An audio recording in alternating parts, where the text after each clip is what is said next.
Salam Ibu Bapak Saudara yang dikasihi Tuhan. Pada kesempatan ini saya akan membacakan warta gereja yang perlu mendapatkan perhatian dari Bapak Ibu Saudara sekalian. Yang pertama, tentang perjamuan kudus. Perjamuan kudus akan dilaksanakan pada Minggu 8 Agustus 2021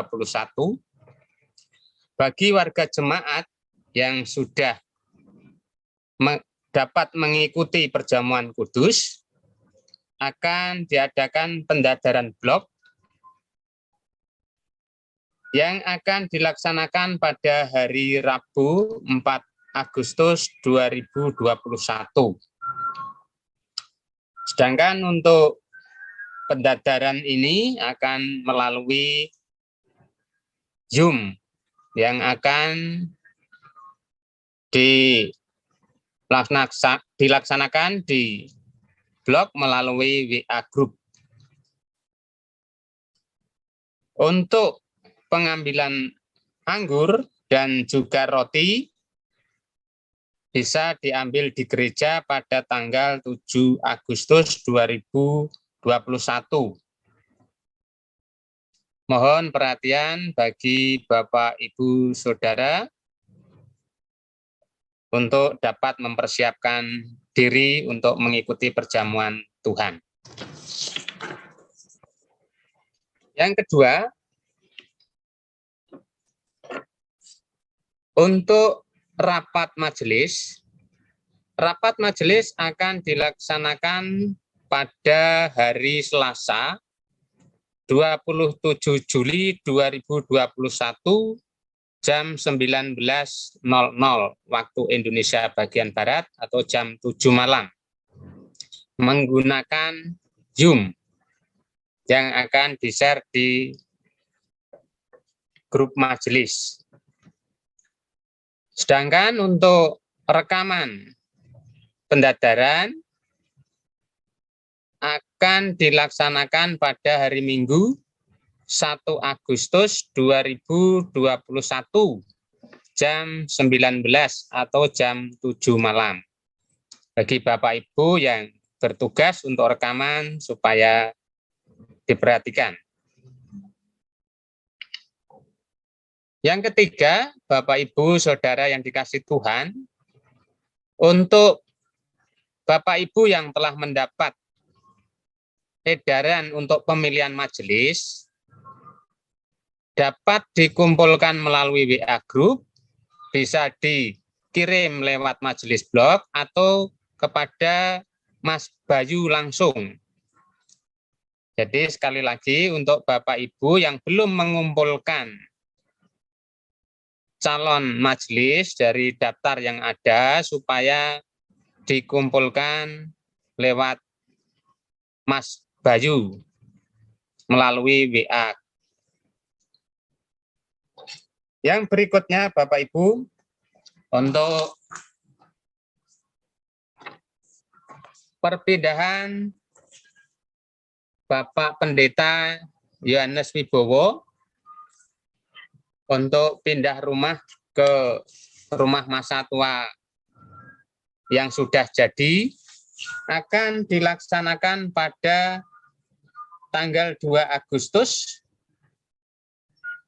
2021 dan akan diadakan juga Bidstone ucapan syukur pada jam 19.00 atau jam 7 malam di tempat rumah masa tua Bapak Pendeta atau rumah yang baru. Yang berikutnya, Bapak Ibu Saudara, cuti pendeta sudah diwartakan beberapa kali bahwa Bapak Pendeta Yohanes Wibowo MSc Teol cuti mulai tanggal 19 Juli sampai tanggal 2 Agustus 2021. Mohon perhatian Bapak Ibu jemaat. Yang berikutnya, Lelayu Telah dipanggil Tuhan, Ibu Sulastri, orang tua dari Bapak Agung Dinar, Blok D, yaitu pada hari Minggu, tanggal 18 Juli 2021, dan sudah dimakamkan pada hari itu juga ke Cilacap, atau dimakamkan di Cilacap. Yang kedua, Bapak Kasto S, menantu dari Bapak Ruswandi, Blok E, pada hari Senin 12 Juli 2021 dan sudah dimakamkan pada hari itu di Semarang, yaitu di Bergoto 2. Yang berikutnya, Bapak Ibu Saudara yang dikasih Tuhan, untuk warta jemaat, yaitu warga sakit Ibu Sally NB, Yohanes Adi S, Blok A, pemulihan di rumah. Ibu Timur P. Setio W, Blok B, Bapak Lukas Santoso, Blok C, dan dirawat di rumah. Saudara R. Penta Novendra, putra dari Bapak Rahmat, Blok D, dirawat di Rumah Sakit RSUD Wongsonegoro, Semarang. Demikian Bapak Ibu warga jemaat yang dikasih Tuhan, warta yang perlu mendapatkan perhatian untuk kita semua, dan untuk warta selengkapnya dapat Ibu Bapak Saudara dibaca di WA grup yang telah dikirim oleh majelis gereja di masing-masing blok. Demikian warta pada hari ini, dan selamat mengikuti ibadah. Terima kasih, Tuhan Yesus memberkati. Amin.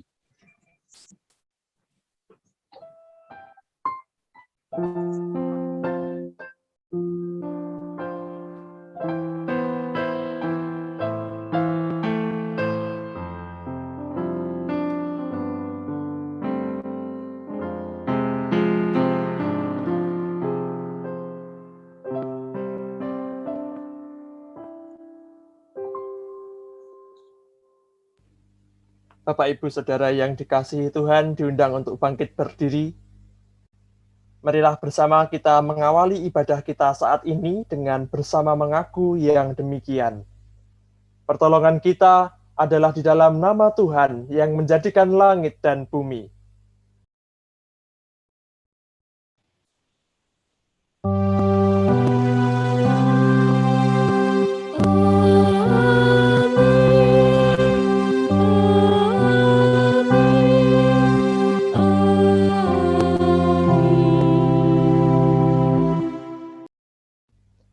Kasih karunia dan damai sejahtera dari Allah Bapa kita dan dari Tuhan Yesus Kristus menyertai saudara sekalian. Jemaat dipersilahkan duduk kembali. Saat ini adalah suatu kesempatan yang berbahagia bagi kita untuk bisa bersama berbakti kepada Tuhan. Kita muliakan nama Tuhan, kita naikkan pujian dari KJ 20, bait 2 dan 3, padamu hari Ahad terciptalah terang. Kita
Setiap orang dipanggil untuk hidup di dalam kasih. Kita terima firman Tuhan, hukum kasih yang diambil dari Injil Matius 22 ayat 37 sampai 40. Matius 22 ayat 37 sampai 40 yang demikian. Jawab Yesus kepadanya, "Kasihilah Tuhan Allahmu dengan segenap hatimu, dan dengan segenap jiwamu, dan dengan segenap akal budimu. Itulah hukum yang terutama dan yang pertama. Dan hukum yang kedua, yang sama dengan itu ialah, kasihilah sesamamu manusia seperti dirimu sendiri. Pada kedua hukum inilah tergantung seluruh hukum Taurat dan kitab para nabi." Ketika kita diperhadapkan pada firman Tuhan, pada hukum kasih, kita diajak untuk melihat ke dalam kehidupan kita masing-masing. Manakala dalam kehidupan kita ada kasih yang belum dapat kita wujudkan. Mungkin ada kesalahan atau dosa, baik yang kita sengaja maupun yang tidak kita sengaja di hadapan Tuhan.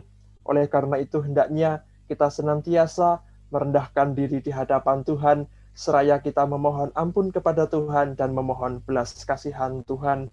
Kita naikkan nyanyian penyesalan dari PKJ 46, dari Kungkungan Duka Kelam.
Anugerah Tuhan jauh terlebih besar dari segalanya, dan anugerah Tuhan itulah yang membenarkan kita, yang memampukan kita, mengangkat kita dari setiap kejatuhan kita, dan dosa-dosa kita pun diampuninya karena kasih Tuhan yang begitu besar, pengorbanan Tuhan Yesus Kristus yang telah kita terima. Berita anugerah dari Injil Matius 11 ayat 28 sampai 30. Matius 11 ayat 28 sampai 30 yang demikian. "Marilah kepadaku, semua yang letih lesu dan berbeban berat, aku akan memberi kelegaan kepadamu. Pikulah kuk yang kupasang, dan belajarlah padaku, karena aku lemah lembut dan rendah hati, dan jiwamu akan mendapat ketenangan, sebab kuk yang kupasang itu enak, dan bebanku pun ringan." Demikianlah berita anugerah dari Tuhan. Tuhan Yesuslah yang menjadi sumber kekuatan, dan daripadanya lah kita beroleh kelegaan dan ketenangan. Jemaat diundang untuk bangkit berdiri. Kita naikkan nyanyian syukur dari NR 155 bait 1 dan 2, Suara Yesus Ku Dengar.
Jemaat dipersilahkan duduk kembali.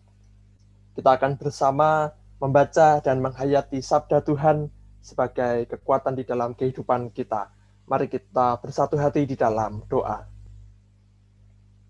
Kepadamu ya Tuhan yang penuh kasih, kami menaikkan segala syukur dan hormat kami karena besar anugerah-Mu di dalam kehidupan kami. Kami bersyukur Tuhan untuk hari-hari, waktu-waktu yang boleh kami jalani senantiasa. Meskipun kami menyadari ada banyak hal yang terkadang membuat kami terjatuh, tetapi ketika kami mengingat anugerah dan kuasa Tuhan yang besar, kami Tuhan kuatkan. Dan terkhusus saat ini, kami senantiasa Tuhan pelihara dan kami Engkau teguhkan melalui firman-Mu yang akan bersama kami baca dan kami hayati. Kiranya firman Tuhan menjadi pelita dan kekuatan di dalam kehidupan kami, sehingga kami terus Engkau bangun di dalam iman percaya kami kepadamu. Terima kasih Tuhan, di dalam nama Tuhan Yesus Kristus kami berdoa dan mengucap syukur. Haleluya. Amin.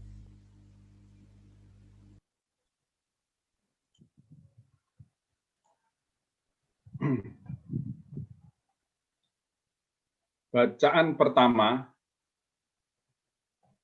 pertama diambil dari 2 Samuel 11 ayat 1 sampai 15 yang demikian firman Tuhan.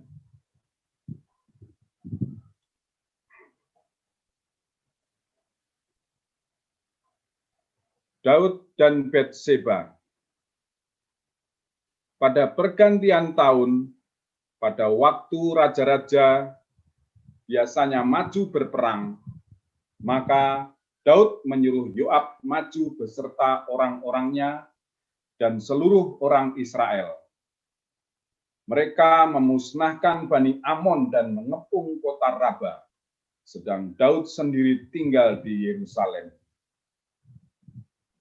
Sekali peristiwa pada waktu petang, ketika Daud bangun dari tempat pembaringannya, lalu berjalan-jalan di atas sotoh istana, tampak kepadanya dari atas sotoh itu seorang perempuan sedang mandi. Perempuan itu sangat elok rupanya. Lalu Daud menyuruh orang bertanya tentang perempuan itu, dan orang berkata, "Itu adalah Batseba binti Eliam, istri Uria orang Het itu." Sesudah itu Daud menyuruh orang mengambil dia. Perempuan itu datang kepadanya, lalu Daud tidur dengan dia. Perempuan itu baru selesai membersihkan diri dari kenajisannya. Kemudian pulanglah perempuan itu ke rumahnya. Lalu mengandunglah perempuan itu dan disuruhnya orang memberitahukan kepada Daud demikian, "Aku mengandung." Lalu Daud menyuruh orang kepada Yoab mengatakan, "Suruhlah Uria, orang Het itu datang kepadaku." Maka Yoab menyuruh Uria menghadap Daud. Ketika Uria masuk menghadap dia, bertanyalah Daud tentang keadaan Yoab dan tentara dan keadaan perang.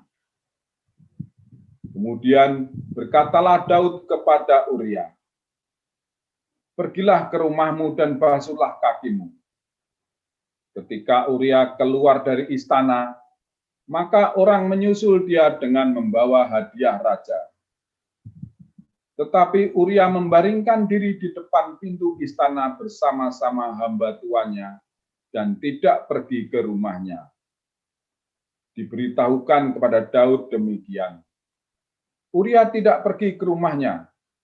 Lalu berkatalah Daud kepada Uria, "Bukankah engkau baru pulang dari perjalanan? Mengapa engkau tidak pergi ke rumahmu?" Tetapi Uria berkata kepada Daud, "Tabut serta seorang Israel dan orang Yehuda diam dalam pondok.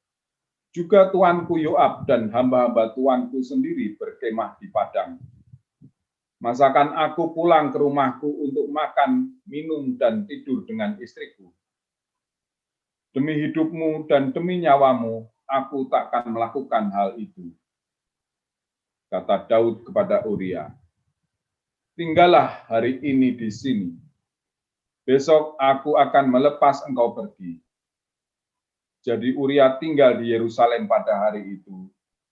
Keesokan harinya, Daud memanggil dia untuk makan dan minum dengan dia. Dan Daud membuatnya mabuk. Pada waktu malam keluarlah Uria untuk berbaring tidur di tempat tidurnya bersama-sama hamba-hamba tuannya. Ia tidak pergi ke rumahnya. Paginya Daud menulis surat kepada Yoab dan mengirimkannya dengan perantaraan Uria. Ditulisnya dalam surat itu demikian: tempatkanlah Uria di barisan depan dalam pertempuran yang paling hebat.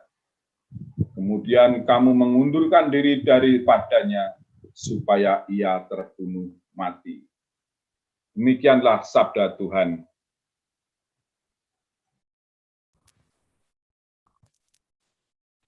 Bacaan tanggapan diambil dari Mazmur 14. Mazmur 14 yang demikian. Untuk pemimpin biduan dari Daud. Orang bebal berkata dalam hatinya, tidak ada Allah. Busuk dan jijik perbuatan mereka. Tidak ada yang berbuat baik. Tuhan memandang ke bawah dari sorga kepada anak-anak manusia untuk melihat. Apakah ada yang berakal budi dan yang mencari Allah? Mereka semua telah menyeleweng. Semuanya telah bejat. Tidak ada yang berbuat baik. Seorang pun tidak. Tidak sadarkah semua orang yang melakukan kejahatan, yang memakan habis umatku seperti memakan roti, dan yang tidak berseru kepada Tuhan? Di sanalah mereka ditimpa kekejutan yang besar, sebab Allah menyertai angkatan yang benar. Kamu dapat mengolok-olok maksud orang yang tertindas, tetapi Tuhan adalah tempat perlindungannya. Ya, datanglah kiranya dari Sion keselamatan bagi Israel. Apabila Tuhan memulihkan keadaan umatnya, maka Yakub akan bersorak-sorak. Israel akan bersuka cita.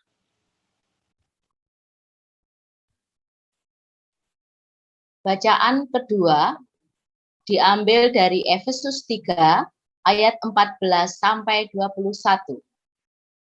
Efesus 3 ayat 14 sampai 21 yang demikian. Doa Paulus. Itulah sebabnya aku sujud kepada Bapa yang daripadanya semua turunan yang di dalam surga dan di atas bumi menerima namanya. Aku berdoa supaya ia menurut kekayaan kemuliaannya menguatkan dan meneguhkan kamu oleh rohnya di dalam batinmu. Sehingga oleh imanmu Kristus diam di dalam hatimu dan kamu berakar serta berdasar di dalam kasih.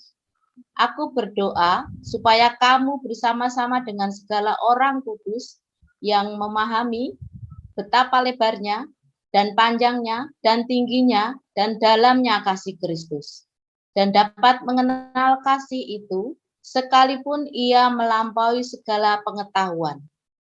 Aku berdoa supaya kamu dipenuhi di dalam seluruh kepenuhan Allah.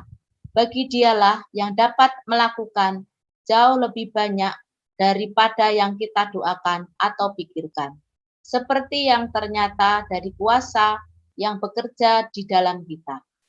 Bagi Dialah kemuliaan di dalam jemaat dan di dalam Kristus Yesus turun-temurun sampai selama-lamanya. Amin. Demikianlah sabda Tuhan. Bacaan Injil diambil dari Injil Yohanes 6 ayat 1 sampai 21. Yohanes 6 ayat 1 sampai 21 yang demikian.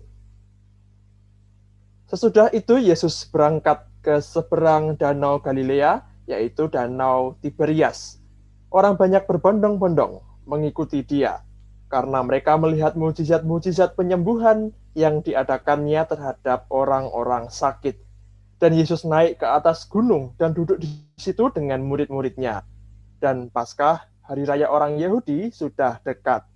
Ketika Yesus memandang sekelilingnya dan melihat bahwa orang banyak berbondong-bondong kepadanya, berkatalah ia kepada Filipus, "Di manakah kita akan membeli roti supaya mereka ini dapat makan?" Hal itu dikatakannya untuk mencobai dia, sebab ia sendiri tahu apa yang hendak dilakukannya. Jawab Filipus kepadanya, "Roti seharga 200 dinar tidak akan cukup untuk mereka ini, meskipun masing-masing mendapat sepotong kecil saja." Seorang dari murid-muridnya, yaitu Andreas, saudara Simon Petrus, berkata kepadanya, "Di sini ada seorang anak yang mempunyai 5 roti jelai dan 2 ikan. Tetapi apakah artinya itu untuk orang sebanyak ini?" Kata Yesus, "Suruhlah orang-orang itu duduk." Adapun di tempat itu banyak rumput. Maka duduklah orang-orang itu, kira-kira 5.000 laki-laki banyaknya. Lalu Yesus mengambil roti itu, mengucap syukur, dan membagi-bagikannya kepada mereka yang duduk di situ. Demikian juga dibuatnya dengan ikan-ikan itu, sebanyak yang mereka kehendaki. Dan setelah mereka kenyang, ia berkata kepada murid-muridnya, "Kumpulkanlah potongan-potongan yang lebih, supaya tidak ada yang terbuang." Maka mereka pun mengumpulkannya, dan mengisi 12 bakul, penuh dengan potongan-potongan dari kelima roti jelai yang lebih setelah orang makan. Ketika orang-orang itu melihat mukjizat yang telah diadakannya, mereka berkata, "Dia ini adalah benar-benar nabi yang akan datang ke dalam dunia." Karena Yesus tahu bahwa mereka hendak datang dan hendak membawa dia dengan paksa untuk menjadikan dia raja, ia menyingkir pula ke gunung seorang diri. Dan ketika hari sudah mulai malam, murid-murid Yesus pergi ke danau, lalu naik ke perahu, dan menyeberang ke Kapernaum. Ketika hari sudah gelap, Yesus belum juga datang mendapatkan mereka, sedang laut bergelora karena angin kencang. Sesudah mereka mendayung kira-kira 2-3 mil jauhnya, mereka melihat Yesus berjalan di atas air, mendekati perahu itu. Maka ketakutanlah mereka.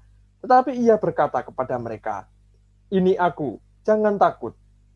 Mereka mau menaikkan dia ke dalam perahu, dan seketika juga perahu itu sampai ke pantai yang mereka tuju. Demikianlah Injil Yesus Kristus. Yang berbahagia adalah mereka yang mendengarkan firman Tuhan dan memeliharanya. Haleluya.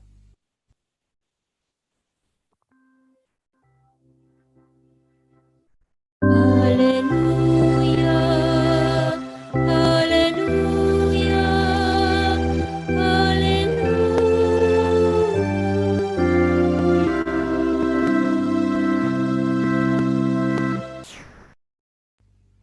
Bapak Ibu Saudara yang dikasihi Tuhan, terkadang manusia untuk menggambarkan keadaan tertentu, ia menggunakan sesuatu yang lain untuk menjelaskannya atau menerangkannya.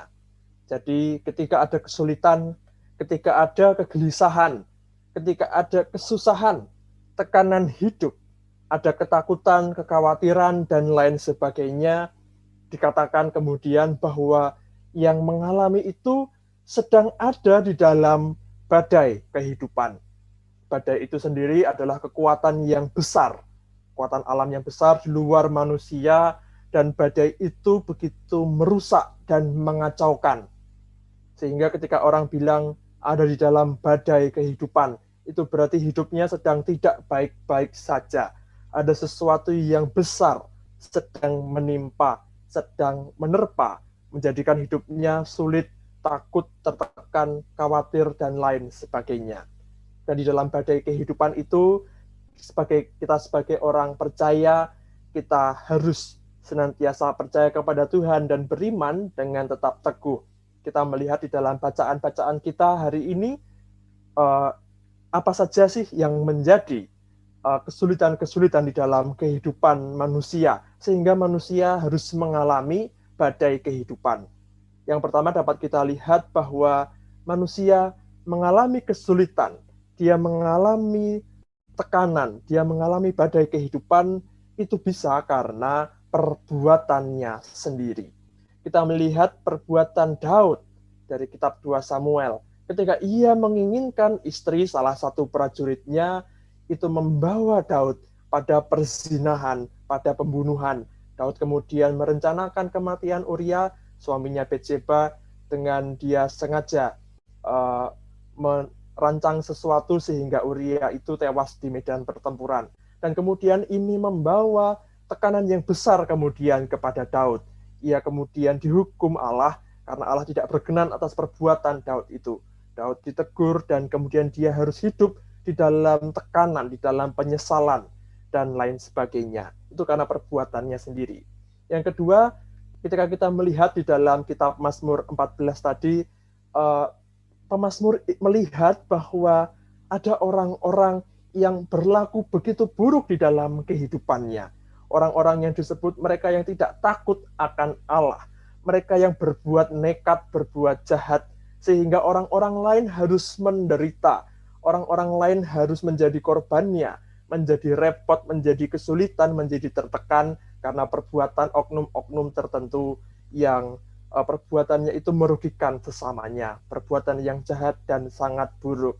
Tetapi kemudian pemazmur ingin melihat bahwa mereka yang menjadi korban, mereka yang tertindas, orang-orang yang harus menderita karena perbuatan jahat orang lain, mereka ada di dalam perlindungan Allah. Allah memperhatikan semua manusia, yang jahat maupun yang baik, yang menjadi pelaku maupun yang menjadi korban. Penulis Mazmur yakin yang berbuat jahat dan yang menindas, mereka akan ditimpa penghukuman. Tetapi mereka yang menjadi korban dari penindasan, korban dari kejahatan, mereka akan mendapatkan perlindungan dari Allah. Dan yang ketiga, barangkali manusia mengalami kesulitan, kesengsaraan itu karena sistem yang terjadi. Itu karena peristiwa-peristiwa yang tidak dapat sepenuhnya dijangkau, tidak dapat sepenuhnya diketahui. Misalnya, karena situasi pandemi sekarang ini, ada hal-hal yang begitu kompleks di luar manusia, sehingga ketika manusia menghadapi itu, dia mengalami banyak kesulitan. Bagaimana manusia harus tahu birokrasi politik, birokrasi sosial, apa yang terjadi di masyarakat sedemikian rupa sehingga itu mendatangkan kesulitan di dalam kehidupannya. Barangkali ada sakit penyakit, mungkin ada virus, bakteri, parasit, atau penyakit lain yang orang tidak tahu. Dan itu membuat orang menjadi sakit, menjadi sengsara, menjadi lemah, dan lain sebagainya.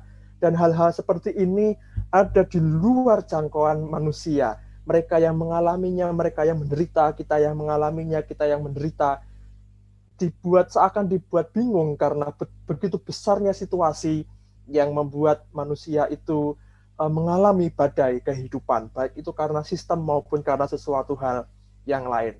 Tapi kemudian ketika kita melihat di dalam firman Tuhan, kita melihat di dalam surat Efesus, Rasul Paulus mengungkapkan bahwa begitu besar kuasa Allah, begitu besar kuasa Kristus, kasih Kristus bagi manusia.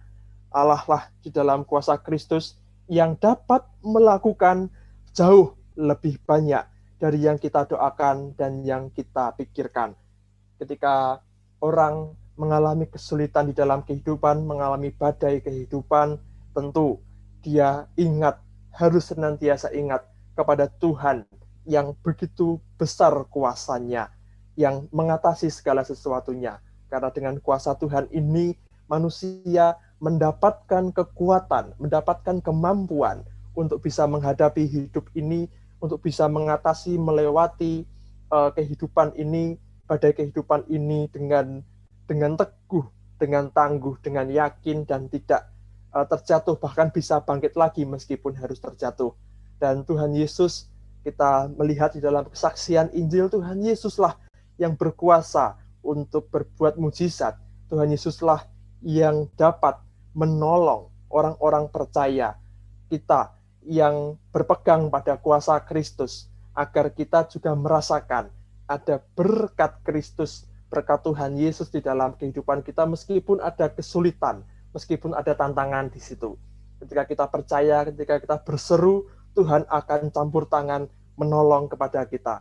Mungkin masalahnya, badai kehidupannya bisa segera reda, tetapi tidak selalu seperti itu. Mungkin badainya melemah begitu, keadaannya dari yang sulit berangsur-angsur menjadi mudah. Tetapi bisa menjadi sebaliknya, badai kehidupan itu justru bisa semakin dahsyat, semakin kuat. Tetapi apapun keadaannya, apapun yang menimpa kita, apapun yang mungkin sedang menekan dan mendesak kita saat ini, kesulitan-kesulitan yang kita hadapi sebagai badai kehidupan, kita percaya bahwa Tuhan Yesus Kristus hadir di dalam kehidupan kita, memberikan kuasa pertolongan. Karena kuasa Kristus, kuasa Allah, tuntunan Roh Kudus, itu jauh lebih besar dari segala sesuatunya, dan jauh lebih besar dari segala masalah, kesulitan persoalan kehidupan kita.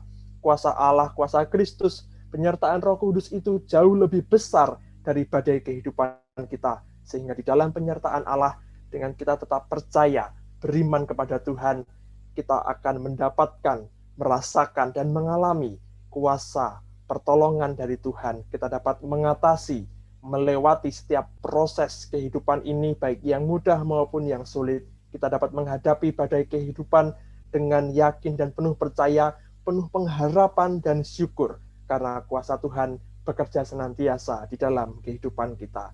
Tuhan memberkati. Amin. Saat teduh untuk kita semua.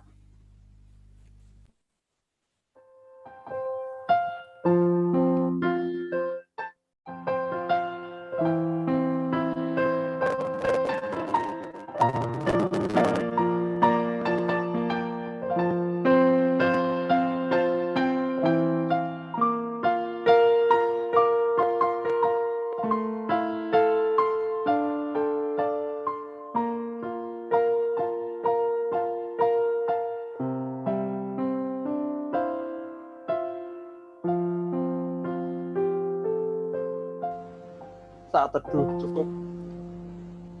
Marilah Bapak Ibu Saudara yang dikasihi Tuhan, kita naikkan nyanyian syukur dari KP 98 bait 1 dan 4, hanya iman tiap waktu.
Marilah Bapak Ibu Saudara yang dikasihi Tuhan, kita bersatu hati di dalam doa syafaat.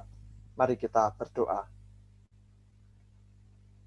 Kami mengucap syukur Tuhan untuk setiap rahmat anugerah-Mu, kuasa-Mu dan kasih-Mu yang senantiasa kami alami di dalam kehidupan kami, di dalam keluarga kami, di tengah-tengah masyarakat kami.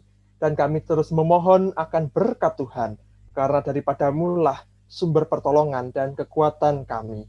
Kami berdoa ya Tuhan bagi bangsa dan negara kami dengan berbagai dinamika pergumulan yang ada.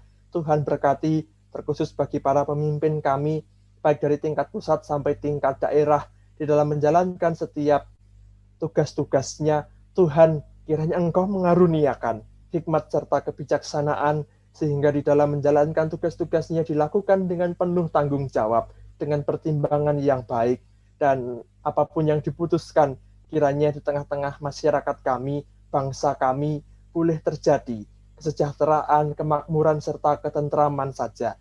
Ya Tuhan, kami memohon berkat-Mu, anugerah-Mu bagi gereja-gereja Tuhan dimanapun berada, bagi sekolah-sekolah Kristen, lembaga-lembaga, yayasan-yayasan Kristen yang Tuhan panggil untuk menjalankan setiap tugas dan tanggung jawab, tugas panggilan dari Engkau. Ya Tuhan, Engkau sendirilah yang memampukan di tengah-tengah berbagai situasi. Engkau terus pakai untuk menjadi saluran berkat-Mu bagi orang-orang yang dilayani. Ya Tuhan, kami serahkan gereja Tuhan, GKJ Wisma Kasih Mangunharjo. Tuhan berkati para pelayan Tuhan, majelis gereja, badan-badan pembantu majelis, koster, tenaga kantor, dan setiap jemaat Tuhan yang memberikan diri untuk pelayanan gerejawi, dan kami semua, setiap jemaat Tuhan, dan keluarga kami dimanapun berada, baik yang dekat maupun yang jauh. Kami semua senantiasa memohon berkat anugerah-Mu di dalam kami menjalani kehidupan kami, dan terkhusus manakala di dalam kehidupan kami, ya Tuhan, kami ada pergumulan, kami ada kesulitan, kami harus menghadapi badai kehidupan. Tapi sesuai firman-Mu kami tetap percaya, kami tetap beriman bahwa kuasa Kristus yang besar mengatasi segala sesuatunya, itulah yang menolong kami, menguatkan kami dan memampukan kami untuk menghadapi setiap situasi yang ada. Dan Tuhan, kiranya Engkau berkati agar pandemi ini dapat segera berlalu. Engkau berkati setiap orang dan setiap kami yang mengalami kesulitan karena situasi pandemi maupun karena situasi yang lain. Kiranya Tuhan sendiri yang menolong, menuntun. Engkau memberikan daya kekuatan, daya kreativitas, dan kemampuan sehingga dapat mengatasi setiap kesulitan dan persoalannya dengan baik. Ya Tuhan, kami mohon berkat-Mu bagi saudara-saudara kami yang saat ini sedang menderita sakit dan dalam pemulihan untuk kesehatannya. Kami berdoa ya Tuhan bagi Ibu Supatmi, orang tua dari Bapak Yohanan Heri, yang Ibu Supatmi dirawat di Rumah Sakit Tuban. Ya, kami berdoa ya Tuhan bagi saudara-saudara kami, Bapak Lukas Santoso, Ibu Seli, Ibu Timur, Saudara Penta, yang sedang pemulihan dan perawatan di rumah. Ya Tuhan, kami juga serahkan setiap kami maupun saudara-saudara kami yang tidak kami sebutkan satu persatu, tapi kami yakin dan percaya Engkau telah meniliknya, Engkau telah hadir di dalam kehidupan saudara-saudara kami ini yang sedang menderita sakit dan di dalam pemulihan kesehatan, dan juga bagi yang masih karantina mandiri untuk keluarga Bapak Ibu Yosef Swendro, Bapak Indrarian. Tuhan berkati di dalam saudara-saudara kami menjalani proses bagi kesehatan, bagi pemulihan, bagi kesembuhannya. Engkau yang memberikan pemulihan kesehatan serta kesembuhan ya Tuhan, karena kuasa-Mu hadir nyata, karena Engkau memberikan kasih-Mu, karena Engkau memberikan semangat bagi saudara-saudara kami dan keluarga yang mendampingi mereka yang sedang dalam pemulihan. Ya Tuhan, kami juga mengucap syukur bagi kami, bagi saudara-saudara kami yang boleh mengalami pemulihan kesehatan dari COVID-19 maupun dari berbagai sakit penyakit yang ada. Tuhan, Engkau berkati agar senantiasa kami semua boleh merasakan kekuatan serta kesehatan karena anugerah Tuhan yang besar nyata di dalam kehidupan kami. Ya Tuhan, kami mohon berkat-Mu bagi saudara-saudara kami yang harus berpisah dengan keluarga, dengan orang-orang yang dikasihi. Engkau telah memanggil Ibu Surastri, orang tua dari Bapak Agung Dinardana. Tuhan berkati keluarga yang ditinggalkan. Engkau telah memanggil Bapak Kasto, putra menantu dari Bapak Roswandi. Tuhan berkati bagi keluarga yang ditinggalkan. Tuhan, Engkau telah memanggil Bapak Tombang Siagian, orang tua dari Ibu Vensi Anton. Kiranya Tuhan memberikan kekuatan bagi keluarga yang ditinggalkan, bagi saudara-saudara kami yang mengalami kedukaan karena berpisah dengan orang yang dikasihi. Tuhan memberikan penghiburan dan berkat-Mu di dalam kehidupan mereka. Ya Tuhan, kami mohon berkat Tuhan bagi Bapak Ibu Adi Yuswo, bagi Ibu Tri Muriningsih, Bapak Isai Suharto, Bapak Suwarno Rekso, Bapak Joko Suyanto, Ibu Sijati Suhatmadi, Bapak Hanggoto Prabowo, Bapak Roswandi, Ibu Nuryati Roswandi, Ibu Sri Widayati, Bapak Suryanto Darmojo, Ibu Kasmini, orang tua dari Ibu Samini, semua Bapak Ibu Adi Yuswo, Tuhan berkati. Engkau sendirilah yang memberikan kekuatan, Engkau sendirilah yang menopang, Engkau sendirilah yang menyertai Bapak Ibu Adi Yuswo senantiasa. agar kehidupannya boleh senantiasa berharap, bersyukur, bersemangat di dalam Tuhan. Ya Tuhan, kami serahkan setiap kehidupan kami, pergumulan kami ke dalam tangan penyertaan-Mu, anak-anak Tuhan, anak-anak kami yang masih dalam tumbuh kembang, yang bersekolah melalui daring, setiap keluarga orang tua yang mengelola rumah tangga, setiap kami sebagai pribadi di dalam setiap tugas dan tanggung jawab kami, dan siapapun kami di dalam kehidupan kami tiap waktu. Tuhan, Engkau berkati di dalam kehidupan kami agar kami senantiasa ingat akan berkat penyertaan Tuhan yang besar, sehingga dengan penuh percaya kami menjalankan kehidupan kami dengan berharap di dalam kuasa dan nama Tuhan Yesus Kristus. Terima kasih Tuhan, kami serahkan setiap doa, permohonan, pergumulan, dan ucapan syukur kami ke dalam nama Tuhan Yesus Kristus, Juru Selamat kami yang hidup. Terima kasih Tuhan. Haleluya. Amin.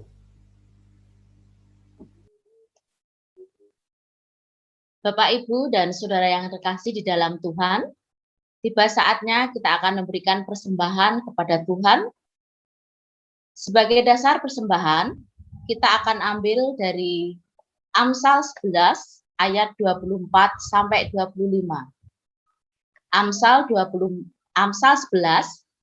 ayat 24 sampai 25 yang demikian. Ada yang menyebar harta tetapi bertambah kaya. Ada yang menghemat secara luar biasa namun selalu berkekurangan. Siapa banyak memberi berkat, diberi kelimpahan. Siapa yang memberi minum, ia sendiri akan diberi minum. Untuk mengumpulkan persembahan kita akan mengiringi dengan nyanyian NKB 183 bait pertama dan kelima. Dulu ku mencari.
Bapak, Ibu, jemaat diundang untuk berdiri.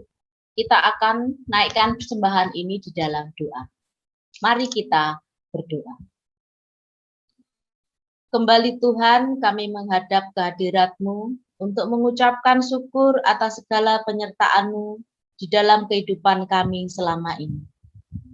Baik itu tentang kesehatan kami Tuhan, rezeki dan keluarga kami. Saat ini Tuhan, Kami datang mempersembahkan sebagian dari berkat-berkat yang Tuhan sudah berikan dan kami terima. Baik persembahan mingguan, persembahan bulanan, persembahan khusus maupun persembahan perpuluhan kami serahkan kepadamu. Kiranya Engkau berkenan menerimanya ya Tuhan, untuk memberkati pelayanan-Mu, baik di gereja, di lingkungan sekitar kami, atau untuk siapapun yang membutuhkannya. Bapa, untuk rekan majelis yang mengolah persembahan ini, kiranya Engkau beri rasa takut kepadamu Tuhan, dan beri bijaksana di dalam mengelola persembahan ini, biarlah untuk semata-mata hormat dan kemuliaan nama-Mu saja. Ajari kami Tuhan, untuk mempersembahkan juga waktu, tubuh, dan pikiran kami kepadamu, seperti yang telah Engkau teladankan kepada kami. Terima kasih Tuhan, hanya di dalam nama Tuhan kami Yesus Kristus, Tuhan dan Juru Selamat kami yang hidup, kami sudah berdoa dan mengucap syukur. Haleluya. Amin. Jemaat masih tetap berdiri, kita akan lanjutkan dengan pengakuan iman rasuli.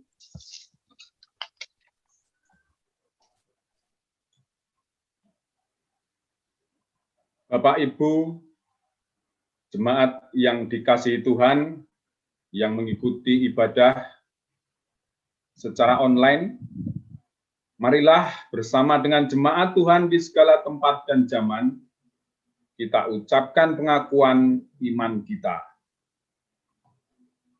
Aku percaya kepada Allah Bapa yang Maha Kuasa, Khalik langit dan bumi, dan kepada Yesus Kristus Tuhan kita, yang dikandung dari Roh Kudus, lahir dari anak darah Maria, yang menderita sengsara di bawah pemerintahan Pontius Pilatus, disalibkan, mati dan dikuburkan, turun ke dalam kerajaan maut.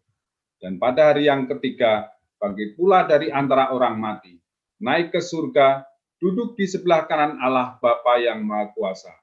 Dan dari sana, Dia akan datang untuk menghakimi orang yang hidup dan yang mati. Aku percaya kepada Roh Kudus, gereja yang kudus dan am, persekutuan orang kudus, pengampunan dosa, kebangkitan daging, dan hidup yang kekal. Bapak Ibu jemaat dimohon untuk tetap berdiri untuk menerima berkat Tuhan. Jemaat kekasih Tuhan, hendaklah perkataan Kristus diam dengan segala kekayaannya di antara kamu, dan Allah, sumber segala kasih karunia, yang telah memanggil kamu dalam Kristus kepada kemuliaannya yang kekal, akan melengkapi, menguatkan, dan mengokohkan saudara. Terimalah berkat Tuhan. Tuhan memberkati saudara dan melindungi saudara. Tuhan menyinari saudara dengan wajah-Nya dan memberi saudara kasih karunia. Tuhan menghadapkan wajah-Nya kepada saudara dan memberi saudara damai sejahtera. Amin.